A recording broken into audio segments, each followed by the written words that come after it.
வணக்கம். பசுமை சாரல் அலைவரிசை உங்களை அன்போடு வரவேற்கிறது. இந்த சேனலுக்கு நீங்கள் புதிய நண்பர்களாக இருந்தால் மறக்காமல் சப்ஸ்கிரைப் பண்ணுங்கள். கூடவே கீழே இருக்கிற பெல் பட்டனையும் அழுத்துங்கள்.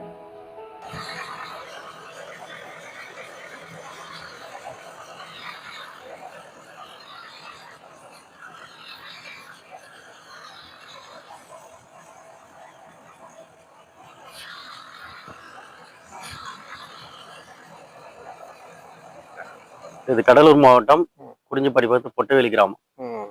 என் பேர் இளவழகன். சரிங்க. என்ன படிச்சிருக்கீங்க நீங்க? பிஇ முடிச்சிருக்கேன் சார், மெக்கானிக்கல். எத்தனை வருஷமா நீங்க விவசாயம் பண்ணிட்டு? நான் ஒரு 5 வருஷமா பார்த்துட்டு இருக்கேன் சார். சரி, இப்ப கடலை சாகுபடி பண்ணிட்டு அதை வந்து கடலையை பிரித்து எடுக்கக்கூடிய இயந்திரத்தின் மூலம் பிரித்து எடுத்துட்டு இருக்கீங்க. ஆமா. இந்த இயந்திரத்தின் பெயர் என்ன, எங்க வாங்குனீங்கன்னு கொஞ்சம் சொல்லுங்க. இது விஸ்வகர்மா இண்டஸ்ட்ரி சார். இது நம்ம வந்து வடலூர் விஜேபி என்டர்பிரைசஸ் அவங்க வாங்கினேன். எத்தனை வருஷம் அது வாங்கி? இது ஒரு 2 மாசம் ஆகுது சார். சரிங்க. இந்த இயந்திரத்துல எத்தனை வகையான தானியங்களை பிரிச்சு எடுக்கலாம்னு சொல்லி? இது கடலை ஒரு 5 வகையா சொல்லியிருக்காங்க. இது கடலை, ஆனா நம்ம ஏரியாவில் பொறுத்தவரை கடலை, உளுந்து, கம்பு. சரி. இப்ப வந்து கடலை ஓடிட்டு இருக்கு. அடுத்த செட்டிங் வந்து உளுந்து மாற்றி ஓட்டலாம். ஆமா. ஆக ஒவ்வொரு தானியத்துக்கும் வேலை செய்யும் போது அதுக்காக சல்லடை எல்லாம் கொடுத்துருக்காங்க. ஆமா, சல்லடை அல்லறை எல்லாமே கொடுத்துருக்காங்க. நம்ம வந்து நம்ம செட் பண்ணி ஓட்டிக்கலாம். சரிங்க. இப்ப கடலையை ஓட்டிட்டு இருக்கீங்க. கடலையை பத்தி கொஞ்சம் டீட்டெயிலா பேசுவோம். ஒரு ஏக்கர் கடலைய பிரிச்சு எடுக்கிறதுக்கு எவ்வளவு நேரம் இது எடுத்துக்குது? மேக்ஸிமம் அதான் சார், ஒரு 2 மணி நேரம் 2.5 மணி நேரம் அதுக்குள்ள அடிச்சிடலாம். சரி, 2 மணி நேரம். சரி. இப்ப நிறைய இந்த மாதிரி பிரித்தெடுக்கக்கூடிய இயந்திரங்கள் ட்ரெஷர் வந்து நிறைய ஓடிட்டு இருக்கு. இந்த நீங்க சொல்லக்கூடிய இந்த கம்பெனி வந்து எவ்வளவு நேரத்துல ஓடுது? மத்த கம்பெனியை விட இது சிறந்ததா இருக்கான்னு சொல்லுங்களேன். கண்டிப்பா நல்லா இருக்கு சார். இது எந்த வகையில நல்லா இருக்கு சொல்லுங்க. நான் ஒரு வண்டி வச்சிருக்கோம். அது கொஞ்சம் டைமிங் அதிகமா ஓடுது. ரெண்டாவது இது வர மாதிரி ஃப்ரீயா ஓடல அது வண்டி. சரி சரி. இது கொஞ்சம் நல்லா இருக்கு. இண்டஸ்ட்ரிங்கிறது போன வருஷம் நிறைய வண்டி வந்து ஓடிடுச்சு நம்ம ஏரியால. அதனால பார்த்துட்டு அந்த வருஷம் எடுத்தோம். ஒரு ஏக்கர் வந்து கடலையை வந்து அந்த பிரிச்சு எடுக்கிறதுக்கு எவ்வளவு டைம் எடுத்துக்குது? ஒரு 2 மணி நேரத்துல அடிச்சிடும். 2 மணி நேரத்துக்கு எவ்வளவு டீசல் செலவாகுது? 3 லிட்டர் 4 லிட்டர் ஓடுது. 3 லிட்டர் 4 லிட்டர் ஓடுது. சரிங்க. இப்போ வந்து இந்த கடலையை பிரித்து எடுக்கக்கூடிய இயந்திரத்தின் மூலம் அடிக்கும் போது கடலை ஏதாவது சேதாரங்கள் ஏற்படுதா? இல்ல, இதுல சேதாரம் அதிகமா இல்ல சார். இதுல சரி, மேக்சிமம் சேதாரம் இல்ல. கொஞ்சம் நல்லா இருக்கு. அதுல கொஞ்சம் பயிரெல்லாம் அதிகமா நொறுக்கி கீழே இறங்கும்.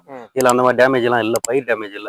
மேக்சிமம் அப்படி உடஞ்சாலும் 1-2 பயிர் கூட மல்லாட்ட கூட வந்துடுது. ஆமா, அது ஒன்றும் பெரிய சேதாரம். அது சேதாரம் இல்ல, யாருக்கும் ஒன்றும் பெருசா. சரிங்க. அந்த கடலையை பிரிச்சு எடுத்து கடலை தனியா வந்துடுது. ஆமா. அடுத்து வந்து அந்த புக்கு வந்து தனியா விடுது, பவுடர் ஆயிடுது. ஆமா. அதை என்ன செய்யறீங்க? அதை அப்படியே காய வச்சு மாட்டுக்கு ஆட்டுக்கு போடுறோம். மாட்டுக்கு ரோல் பண்ணி. ஆமா. சரிங்க. நீங்க தான் இந்த மிஷின் வந்து ஆப்ரேட்டரா? ஆமா. உங்க பேர் சொல்லுங்க. ஜெகன்குமார். நான் 8வது படிச்சிருக்கேன். சரி. பெத்ராங்குப்பம். சரி. இப்ப எத்தனை வருஷமா இந்த மாதிரி இயந்திரத்தை வந்து நீங்க ஆப்ரேட் பண்ணிட்டு இருக்கீங்க? நான் ஒரு 10 வருஷமா இதுல இருந்தேன். சரி சரி. மத்த இயந்திரத்துக்கு இது வந்து சிறந்ததா இருக்கா? இல்ல, மிஷின்ல இருந்து நான் ஆப்ரேட்டரா இருந்திருக்கேன். சரி. இப்போ வந்து லேட்டஸ்ட் அப்போ உள்ளதோட இப்போ எனக்கு ரொம்ப சௌரியமா இருக்கு. அதாவது நீங்க ஆப்ரேட் பண்றீங்க, சௌரியமா இருக்குன்னு சொல்றீங்க. எந்த வகையிலன்னு சொல்ல முடியுமா? எந்த வகையிலன்னா ஒரு ஒரு சில மிஷின்லாம் வந்து டைம் அதிகமா எடுத்துக்கும். சரி. ஒரு சிலது வந்து லோட் ஆகும். அந்த மாதிரி பிரச்சனை இதுல இல்ல. நம்ம ஸ்டார்ட் பண்ணி விட்டோம்னாக்கா நம்ம ஃப்ரீயா இருக்கலாம். அதுலன்னா நம்ம கிட்டே இருக்கணும். இத என்னக்கா போட்டு விட்டு 1 மணி நேரம் எங்க வேணாலும் போயிட்டு வந்துடும். அந்த மாதிரியா? அந்த மாதிரி இருக்கு. நல்லாவே இருக்கு. உங்களுக்கு வசதியா இருக்கு. வசதியா இருக்கு. ஆக இதை வந்து நீங்க வந்து மற்ற விவசாயிகளுக்கு நீங்க பரிந்துரை பண்றீங்க. ஆமா. சரிங்க. நீங்க சொல்லுங்க, உங்க பேரை சொல்லுங்க. என் பேர் மாயவேல். கல்லூர் மாவட்டம் குறிஞ்சிப்பாடி தாலுகா. சரி. சரிங்க. நீங்க இந்த இயந்திரத்தை பயன்படுத்த பாத்துட்டு இருக்கீங்க. எத்தனை வருஷமா இது வந்து என்ன பயன் இருக்குன்னு சொல்றீங்க? 3 வருஷமா எங்களுக்கு இவர்தான் வந்து தராரு. சரி. 1 வருஷம் வேற ஒரு வண்டி வச்சிருந்தாரு. சரி. இந்த வருஷம் புதுசா இருக்கு. நல்லாவே இருக்கு. நல்லா இருக்கு. பயனுள்ளதா இருக்கு. ஒரு ஏக்கர்ல வந்து இது மாதிரி இயந்திரத்தின் மூலம் அடிக்கும் போது எவ்வளவு செலவாகும் உங்களுக்கு? மேல போடுற வண்டி சார், அது வந்து 4 பேர் 5 பேருக்கு தேவைப்படும். 2 ஜனங்க தேவைப்படும். எடுத்து கூட்டி கிட்ட போறதுக்கு. இதுக்கு அந்த அளவுக்கு தேவைப்படல. 2 ஜனங்க ஒரு ஆளு இருந்தாலே போதும். ஒரு ஆளு மலாட்ட வழி கொடுக்கணும். அவ்வளவுதான் டைம். ஆக இது ரொம்ப பயனுள்ளதா இருக்கு. வண்டி ஃப்ரீயா போகுது, பிரச்சனை இல்லை. வண்டி ஒரு ஏக்கருக்கு கடலையை வந்து பிரிச்சு கொடுக்கறதுக்கு அது வந்து மணிக்கு எவ்வளவு வாங்குறீங்க? மணிக்கு சார் 1 மணி நேரத்துக்கு 1500 ரூபாய் சார்ஜ் பண்ணுங்க. அப்போ ஒரு ஏக்கர் கடலையை பிரிச்சு எடுக்க 2 மணி நேரம். 2 மணி நேரம் 3000 ரூபாய். 2 மணி நேரம். 2 மணி நேரத்துல. சரிங்க. இளவழகன், நிறைய இந்த மிஷினை கொடுத்து உயர்வான விஷயங்கள் நிறைய சொன்னீங்க. சரி. விவசாயிகளுக்கு பயன் இருக்கு, வாங்குற ஓனருக்கு பயன் இருக்குன்னு சொன்னீங்க. இதுல பயன்படுத்தின மோட்டாரு, அந்த ஃபேனு, இதுல உதிரி பாகங்கள்லாம் வந்து எந்த வகையில வந்து உறுதியா இருக்கு? உதிரி பாகங்கள் எதுவும் பழுதாயிடுச்சுன்னா கிடைக்குதா?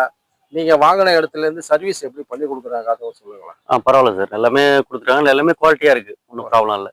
எல்லாமே நல்லா இருக்கு, மெட்டல் எல்லாமே நல்லா இருக்கு, ஒன்றும் இது வரையிலும் ஒன்றும் பிரச்சனை இல்லை, நல்லா ஓடிட்டு இருக்கு. இப்போ நீங்க வாங்கின வடலூர்ல வாங்கினீங்களா? ஆமா சார், பிஜேபி என்டர்பிரைசஸ்ல இருந்து உங்களுக்கு விற்பனைக்கு பிறகு உள்ள சேவைகள்லாம் கரெக்டாக எல்லாமே கரெக்டாக கொடுக்குறாங்க. அதை பண்ணிட்டு ஒரு சின்ன சின்ன ஆல்ட்ரேஷன் இருந்தது, புள்ளி அதெல்லாம் கொஞ்சம் உடனே மாற்றி கொடுத்துருக்காங்க, அதெல்லாம் ஒன்றும் பிரச்சனை இல்லை. ஓகே ஓகே, தேங்க்யூங்க. அதாவது வந்து பொதுவாக வந்து இன்னைக்கு உள்ள காலகட்டத்துக்கு ஆட்கள் பற்றாக்குறை, ஆட்கள் கிடைக்காத சூழல்ல இந்த மாதிரி இயந்திரங்களை தான் விவசாயிகள் முழுமையா நம்பி இருக்க வேண்டிய சூழல் ஏற்படுது. அதனால நீங்க இந்த மாதிரி ஒரு இயந்திரத்தை பயன்படுத்திட்டு இருக்கீங்கன்னு தெரிஞ்சதுனால நம்ம சேனல்ல இருந்து ஒரு வீடியோ எடுக்க வந்த இடத்துல நிறைய தகவல்கள் சொன்னீங்க. சரி, வணக்கம் சார். என்னோட பேர் வந்து அசோக் ராஜ். வடலூர் விஜேபி என்டர்பிரைசஸ்ல இருந்து பேசுறோம்.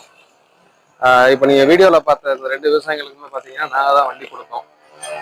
அவங்க 2 பேருமே ஆல்மோஸ்ட் வந்து ஒருத்தர் எடுத்து 2 மாசம், ஒருத்தர் கிட்டத்தட்ட 1 மாசம் ஆக போகுது. இதே மாதிரி இந்த மிஷினோட சேல்ஸ், சர்வீஸ், ஸ்பேர் பார்ட்ஸ் எல்லாமே நாங்கள் தான் இங்கே வடலூர்ல.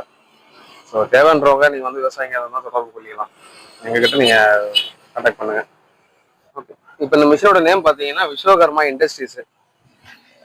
இப்போ இது வந்து மெயின் கிராப் வந்து பார்த்தீங்கன்னா உளுந்தும் நிலக்கடலையும் தான். நிலக்கடலைன்னா எங்கள் ஏரியாவில் வந்து மல்லாட்டல்ல வேர்க்கடலைன்னு சொல்லுவோம். இந்த 2 தான் வந்து மோஸ்ட்டாக வந்து அதிகமாக விவசாயிகளுக்கு நாங்கள் ரெக்கமெண்ட் பண்ணுறது. அது இல்லாமல் இது பார்த்தீங்கன்னா சோளம், நிலக்கடலை, காராமணி, உளுந்து, பச்சைப்பயிறு, கம்பு, கேழ்வரகு கிட்டத்தட்ட ஒரு 8 தானியத்துக்கு மேலே அடிக்கும். இன்னும் ஒரு சிலதெல்லாம் வந்து அது எக்ஸாக்டாக எவ்வளோ பர்சன்டேஜ் ஓடுன்றதெல்லாம் நம்ம சொல்ல முடியாது. அதே மாதிரி பொதுவாக பார்த்தீங்கன்னா இந்த மல்லாட்டை ஓடுற மிஷினுக்கு பார்த்தீங்கன்னா வந்து பஞ்சாப் கம்பெனி தான் நிறைய விவசாயிங்க எடுத்துக்கிட்டு இருக்காங்க. உண்மையிலுமே வந்து இந்த ஆந்திரா தெலுங்கானா பேஸ்ட் கம்பெனி தான் வந்து வேர்க்கடலை, நிலக்கடலைக்கு வந்து உகந்த கம்பெனி. இப்போ இது வந்து பார்த்தீங்கன்னா ஹைதராபாத் பேஸ்ட் கம்பெனி தான். இன்னொரு விஷயம் பார்த்தீங்கன்னா இதில் வந்து யூஸ் பண்ணியிருக்கிறது புள்ளிஸ் எல்லாம் பார்த்தீங்கன்னா அரைப்புள்ளி. ஸோ வந்து பார்த்தீங்கன்னா ஒரு விவசாயி வந்து இப்போ இன்கேஸ் ஒரு விவசாயி உளுந்து ஓட்டுறாங்கன்னா உளுந்து இந்த புள்ளியில் போட்டு ஓட்டிட்டு இருப்பாங்க. ஸோ இவங்களுக்கு அந்த புள்ளி வேலை இருக்காது. ஸோ ஒரு கேஸ் அந்த புள்ளி மட்டும் தெரிஞ்சுன்னா அந்த செட்டை மட்டும் நீங்கள் ஆஃபாக கழட்டி நீங்கள் மாற்றிக்கலாம். ஸோ இதில் வந்து காஸ்ட் சேவிங் நிறைய இருக்குது விவசாயிக்கு. அதேமாரி வண்டியோட வெயிட் பார்த்தீங்கன்னா கிட்டத்தட்ட 2,350 கிட்ட வருது வண்டியோட வெயிட். நீங்கள் நார்மலாக இங்கே யூஸ் பண்ணுற பிராண்ட்லாம் வந்து 1,900, 1,850, 2 டன்னுக்குள்ளே தான் வரும். ஏன்னா யூஸ் பண்ணியிருக்க சைடு சீட்லாம் பார்த்தீங்கன்னா 3.5 mm சீட்டு. ஸோ வந்து விவசாயி ஒரு வண்டி எடுக்கிறாங்கன்னா ஒரு 7 வருஷம் 8 வருஷம் குறைஞ்சது வச்சுட்டு யூஸ் பண்ணுற மாதிரி தான் இருக்கணும். அது அடுத்தது பார்த்தீங்கன்னா ஆக்சிலாம் பார்த்தீங்கன்னா உங்களுக்கு 56 mm ஆக்சில் வருது. ஸோ எதுலையுமே இந்த வெயிட் டிஃபரன்ஸ் அந்த பிரச்சனைலாம் எதுவும் இருக்காது. தோல் அது உங்களுக்கு மெயினாக